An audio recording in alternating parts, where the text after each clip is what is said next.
In this video, we're going to talk about what happens in a sports investigation. For example, when a college athletic department, like the University of Michigan, is reviewed for violations, what exactly happens? How is this kind of investigation carried out, and what's the point of it all? My name is Varun, and here at Ethical Crossroads, we talk about the intersection of sports and the business world. As a lawyer myself, I've done plenty of investigations and can help explain how these reviews work and what to expect. To recap, the University of Michigan football program has been front-page news for firing head coach Sherrone Moore after allegations of an inappropriate relationship with a staff member. On March 6th, Moore reached a plea agreement and was eventually given probation. Raise your right hand. Do you solemnly swear to affirm the testimony you're about to give will be the truth, the whole truth, and nothing but the truth, so help you God? Yes, sir. State your name, please. Sherrone Moore. The university has been under scrutiny for some time. Before this, the football program was given a 3-year probation for illegal recruiting during COVID-19, paid fines for an infamous sign-stealing scandal, and fired a former offensive coordinator for infiltrating the personal accounts of thousands of college athletes. Now that's a rap sheet longer than some rappers. In response, the university hired a law firm to investigate Moore's firing and to better understand the culture of the athletic department. So far, reports are that the university has paid the firm over $6 million to do this investigation. So what exactly is this law firm doing? Most likely, they're focused on 3 things. First, evaluating the university's athletic culture. Number 2, checking for actual wrongdoing.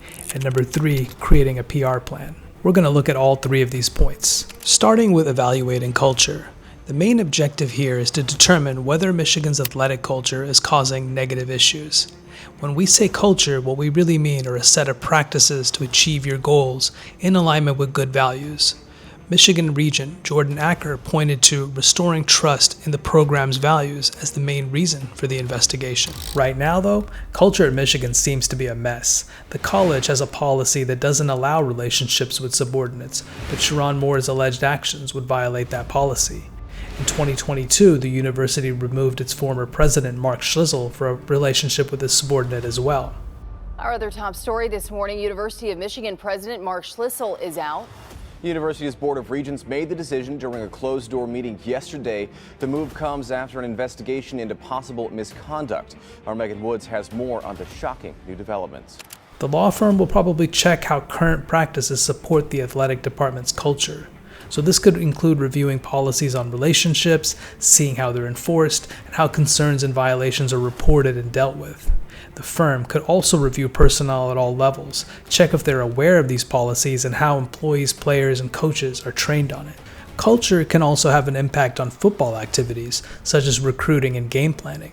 Michigan had allegations of recruiting during blackout periods and sign stealing. When the NCAA investigated these issues, a former recruiting director claimed that Jim Harbaugh created a culture where chasing success was placed above all else. There was apparently no process in place to alert compliance officers when prospects were planning to even visit the campus. These allegations will probably be reviewed further to check for an updated code of conduct around recruiting, how dead periods are enforced and monitored, and how competition and game planning is managed and discussed. Beyond culture, the law firm will try to confirm whether actual wrongdoing occurred. As we've seen, there have been plenty of allegations that have been thrown at the university, but can any of it be confirmed?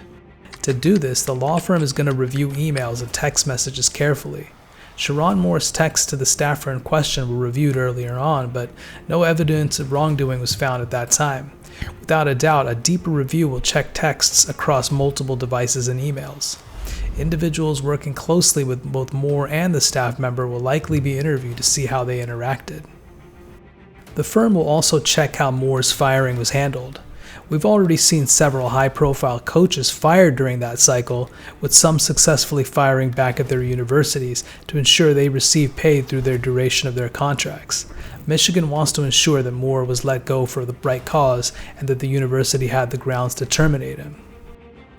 When it comes to past recruiting and sign-stealing allegations, the firm could take a deeper review of communications around this topic between key personnel and coaches. They'll also take a look at any logbooks that were kept concerning communications and meetings with recruits. The sign-stealing scheme is a pretty hard matter to investigate, especially since there may be no written documentation that was kept. In most cases, teams have to reestablish integrity by basically removing anyone potentially associated with those claims. Let's be real, one of the main reasons for this investigation is to improve PR. By taking initiative, Michigan can demonstrate ownership for its athletic department. The law firm will review all information gathered and determine how these findings can be relayed to the public. This final step is key to solidifying the next football coach's success. Michigan wants to prove that it's proactively improving its culture, which will make the next coach, Kyle Whittingham, even more invested in the job. The University of Michigan has hired a new head football coach to replace former coach Sharon Moore, who was fired earlier this month. The former longtime Utah coach Kyle Whittingham signed a 5-year contract with the Wolverines on Friday, reportedly earning $8 million a year. This will also provide comfort that any past issues have been dealt with, so that the new coach can focus on football activities and get the team back to championship form.